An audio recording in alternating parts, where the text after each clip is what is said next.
Welcome to Bite-Sized Folklore, where legends live and mischief lingers just out of sight. I'm Jodie, and today we're diving into the wild, wicked world of the Puca, a shape-shifting trickster straight out of Irish folklore. Don't worry, it won't bite. Probably.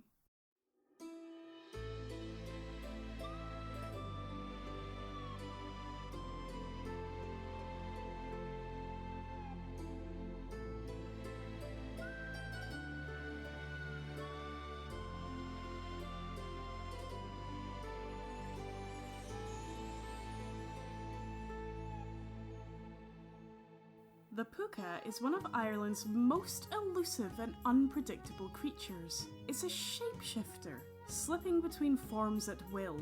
One moment, it's a dark horse with eyes like fire.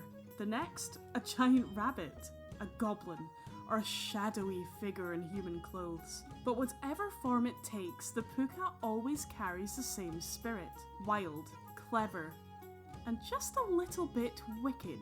The Puca doesn't kill or curse, exactly, but it does like to play. And those games often come at your expense. One of the Puca's most famous pranks? The midnight ride. You stumble out of a pub just a little too merry, and there, waiting by the hedgerow, is a magnificent black horse. It bows its head as if to say, "Climb on." And if you do, you're off, galloping through the night over rivers, rooftops and rough hills. No way to stop, no reins to pull. You're stuck. At dawn, the Puca flings you off into a ditch or on top of some farmer's haystack. Muddy, aching and miles from where you started. Some say it's a warning against drunkenness. Others say the Puca just enjoys a good laugh.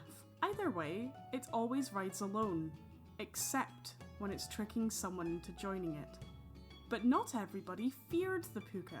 Some, like a clever king, possibly Brian Boru, the High King of Ireland, decided to outsmart it. On the night of Samhain, when the veil between worlds is thinnest, the king climbed to the top of his tower and waited.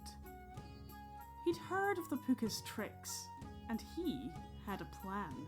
The Puca appeared as a great black horse with golden eyes, and the king, armed with an ancient binding charm, trapped it in its animal form.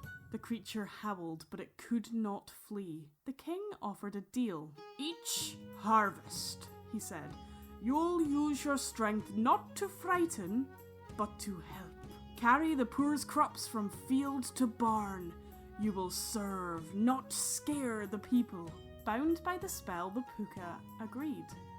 And so, for many years, it came at harvest time, carrying sacks of grain, hay, and root vegetables across the land. Always silent, always swift. But when the king died, the spell broke, and the Puca, who was finally free, vanished into the mist. Some say it still remembers being tamed and hates it. Others say it waits for another deal. Another mortal foolish or brave enough to try. Not every Puca story is sinister. In some rural legend, the Puca gives warning of storms and offers cryptic wisdom. Occasionally even aids farmers, so long as it's treated with respect. In parts of Ireland, especially County Down, people would leave a portion of the harvest, the Puca's share in the fields, untouched. A peace offering, just in case the old trickster came by. Because one thing's for sure, the Puca never truly disappears. It just waits. Some folklorists believe the Puca may have once been a nature spirit, a chaotic force of the wild, neither good nor evil, just untamed. Over time it became the prankster we know today, and it still shows up in pop culture. From the invisible rabbit in Harvey to sly fae characters in modern fantasy, the Puca lives on wherever trickery meets mystery. Thank you for listening to Bite-Sized Folklore. If you enjoyed this episode, leave a review, share it with a friend, or leave out a little grain for the Puca, just in case. And if you ever see a dark horse waiting at the crossroads, maybe don't get on. Until next time, watch the shadows.